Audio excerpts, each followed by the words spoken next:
جو ایمان والوں جنت کے قریب کرتا ہے۔ اسی لیے پیارے آقا نبی کریم صلی اللہ علیہ وسلم نے فرمایا، ماہ رمضان کے فضائل بیان کرتے ہوئے کہ ماہ رمضان کی ہر شب میں اللہ تعالیٰ 6 لاکھ جہنمیوں کو جہنم سے خلاصی نصیب فرماتے ہیں، اور ایک روایت میں ہے کہ 10 لاکھ جہنمیوں کو جہنم سے خلاصی نصیب فرماتے ہیں، نجات عطا فرماتے ہیں۔ اور پھر جب ماہ رمضان کے آخری شب ہوتی ہے، اس آخری شب میں اللہ تعالیٰ اتنے ہی جہنمیوں کو جہنم سے خلاصی نصیب فرماتے ہیں جتنا کہ پورے رمضان کی ہر شب میں جہنمی جہنم سے دھو کر جنت ان پر واجب ہو چکی ہوتی ہے۔ تو اس اعتبار سے یہ تقریباً اگر 10 لاکھ سے حساب لگائیں تو تقریباً 3 کروڑ 30 لاکھ کے قریب یہ تعداد بنتی ہے۔ تو یہ اللہ تعالیٰ ایمان والوں کو جہنم میں بھیجنا ہی نہیں چاہتے بلکہ جنت میں بھیجنا چاہتے ہیں، یہ اللہ کی منشا ہے۔ لیکن پھر بھی کوئی انسان کسی بدبختی کا شکار ہو جائے اور اللہ کے ان احسانات اور انعامات کو حاصل نہ کر سکے، یہ اسی کے لیے ایک بہت بڑی ایک بدبختی ہے اور ہلاکت ہے، جس سے یہ محروم ہوتا جا رہا ہے۔ ان نعمتوں سے محرومی کی بنا پر یہ شخص قابل افسوس اور حسرت ہے۔ اس لیے فرمایا تھا نا، جس طرح کل بیان کیا کہ جبرائیل امین علیہ الصلوۃ والسلام فرما رہے ہیں کہ ہلاک ہو جائے وہ شخص جو ماہ رمضان کو پائے اور اپنی مغفرت نہ کرا سکے، ماہ رمضان کے اندر اپنے رب کو راضی کر کر روزے رکھے۔ مشائخ نے کچھ آداب بتلائے ہیں کہ اگر ان آداب کی رعایت ماہ رمضان میں کر لی جائے تو اللہ کی ذات سے امید ہے کہ اللہ تعالیٰ کامل ثمرات اس شخص کو عطا فرما دیتے ہیں۔ شیخ الحدیث مولانا زکریا رحمۃ اللہ علیہ نے اپنی کتاب فضائل رمضان میں ان کا ذکر فرمایا، تو ان میں ایک چیز ہے زبان کی حفاظت،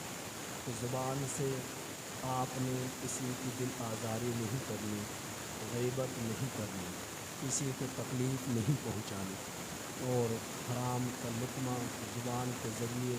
آپ پیٹ تک نہ اتار سکیں۔ دوسری چیز کان نہ آنکھوں کی حفاظت، کہ آنکھ سے آپ نے غلط نہیں دیکھنا، بد نظری نہیں کرنی۔ اب وہ بد نظری چاہے آپ بازار سڑکوں پر کسی کھڑی ہوئی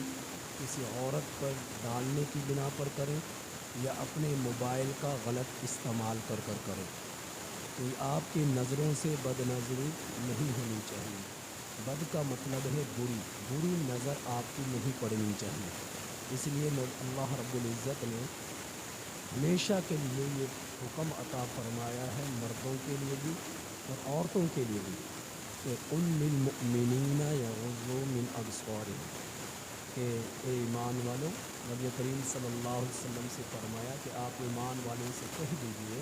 کہ اپنی نظروں کو ہمیشہ جھکا کر رکھیں۔ قل للمؤمنات یغضضن من ابصارہن، اور عورتوں کے لیے الگ سے حکم عطا فرمایا کہ عورتیں بھی اپنی نظروں کو جھکا کر رکھیں اور اپنی شرمگاہوں کی حفاظت کریں۔ تیسری چیز ہے کان کی حفاظت، کہ کان سے آپ غلط نہ سنیں، کان سے موسیقی، گانا بجانا، اس طرح کی بیہودہ قسم کی باتیں، چیزیں اور موسیقی کا آلات وغیرہ، یہ چیزیں آپ کے کانوں سے آپ کے دل تک نہ پہنچیں۔ چوتھی چیز ہے آپ کے جو ہے لقمہ حرام کا آپ کے جسم کے اندر نہ جائے۔ اور پانچویں چیز ہے آپ کے پورے جسم کے اعضاء کا ہر طرح کی برائیوں سے محفوظ ہونا، ہاتھ سے چوری نہ کرنا، تکلیف نہ پہنچانا، پاؤں سے برے کام کی طرف چل کر نہ جانا، تو پورے جسم کی حفاظت کرنا۔ اور ساتویں چیز جس کا ذکر فرمایا اضافے کے ساتھ، کہ آپ کا دل ہمیشہ اللہ کی طرف متوجہ رہے،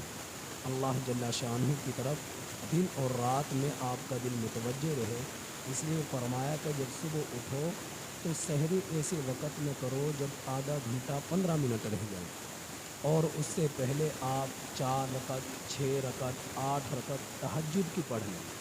اور اس وقت خوب اللہ سے مانگے، وہ دعاؤں کی قبولیت کا وقت ہے۔ ویسے تو ماہ رمضان کی ہر گھڑی ہی دعاؤں کی قبولیت کا وقت ہوتی ہے، لیکن تہجد کا وقت میں اور زیادہ اضافہ ہو جاتا ہے۔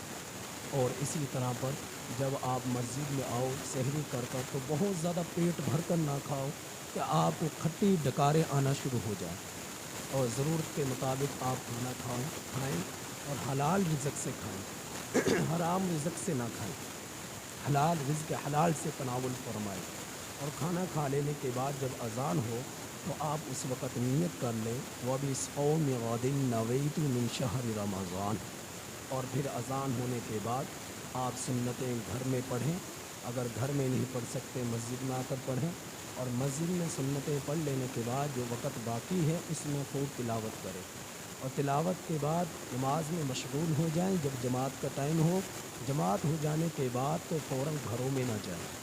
یہ مشائخ کے بتلائے ہوئے آداب ہیں، گھروں میں نہ جائیں۔ ہماری تو دوڑ لگتی ہے نا کہ جا کر بستروں پر سو جائیں، بلکہ فرمایا کہ نماز پڑھ لینے کے بعد خوب ذکر و اذکار میں مشغول رہیں یہاں تک کہ اشراق کا وقت ہو جائے۔